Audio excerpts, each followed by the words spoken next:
Have you ever said something to someone and you didn't even realize what you said? And when they told you what you said, it surprised you. See, you can say something and your mind totally disengaged.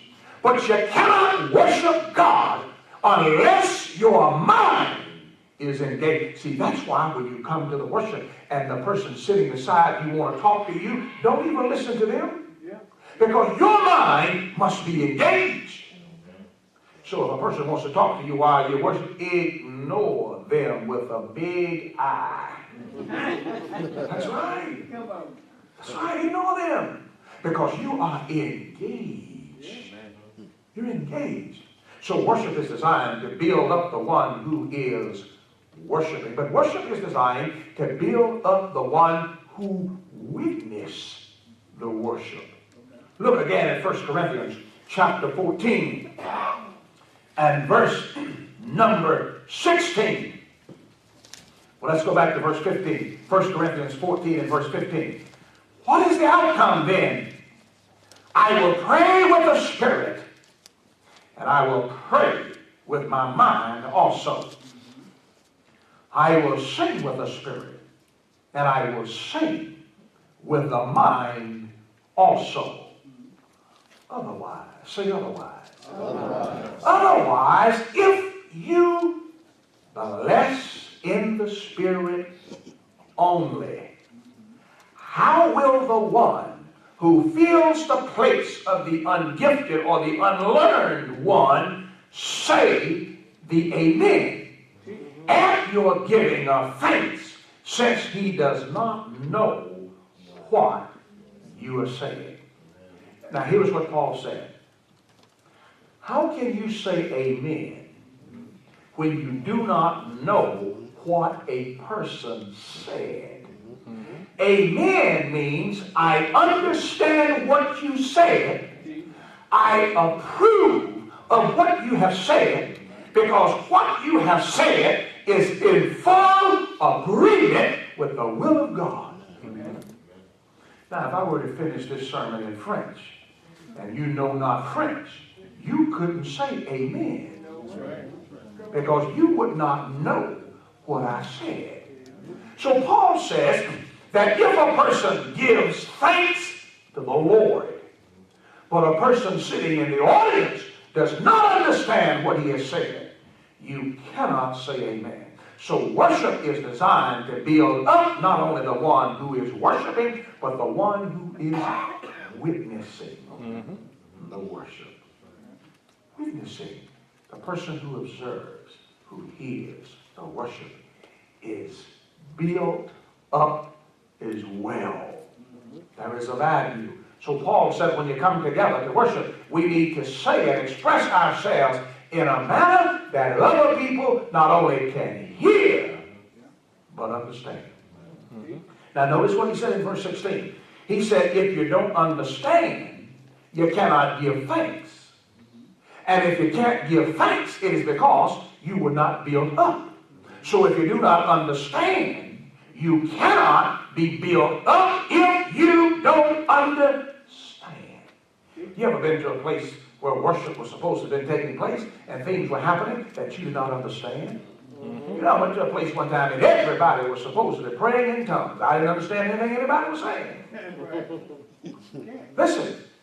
So in order for edification to take place, it must be done intentionally and by intelligent design. Worship is not a better felt than told experience. Amen. Worship is connecting with us intellectually. Now, it can ignite us emotionally, but it must come in intellectually, because there must be an understanding for it to be worship. Because he said if you're going to worship, you got to do it with your mind. So when you come to worship, you must bring your mind. Where is your mind? Is your mind balancing your budget? Is your mind thinking about the complexities of Monday morning at the office? Or is your mind traversing the message of what I'm presenting And when we were singing, was your mind conceptualizing the message of a song? Worship is for human edification. It's designed to build us up. But in order to build us up, we must understand. We must understand. That's why we try to sing simple songs, so that you can easily capture the message and the concept thereby. So what's the purpose of worship? It's for human edification. But now there's a second reason for worship. There's a second purpose. It's not only designed for human edification, but worship is designed for human motivation. Say motivation. Motivation. You know, the lethargic today say motivation. Motivation. All right, that's a little better. Now they got it over here. Say motivation. Motivation. Worship is for human edification, but it is also for human motivation.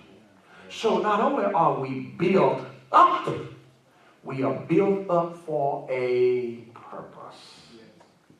We are built up for a purpose. We are built up to produce something. Everything that God has created, it is designed to produce something. Jesus was traveling one day and saw a fig tree. And the fig tree had no figs. He cursed the fig tree and it died. There is another parable told by the master. He saw a fig tree and it was not producing any figs. And the servants in the vineyard said, Master, give us another year. Let us put some fertilizer around it. Let us build it up and then see if it will produce something. And the master of the vineyard said, we're going to give it another chance.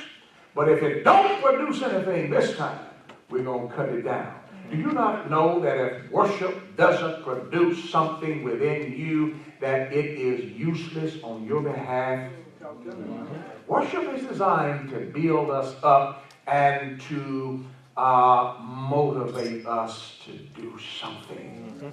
So as a result of our worship, we ought to do something. In other words, we come in to be edified. We come in for edification, and we leave because of our motivation. We come in to connect in our edification, but we leave this place to express our motivation. Yes. Listen, worship is designed for motivation for the one who worships. Do you not realize that when you worship, that should be your experience of motivation? That's your experience of motivation. So when you worship, you are motivating yourself.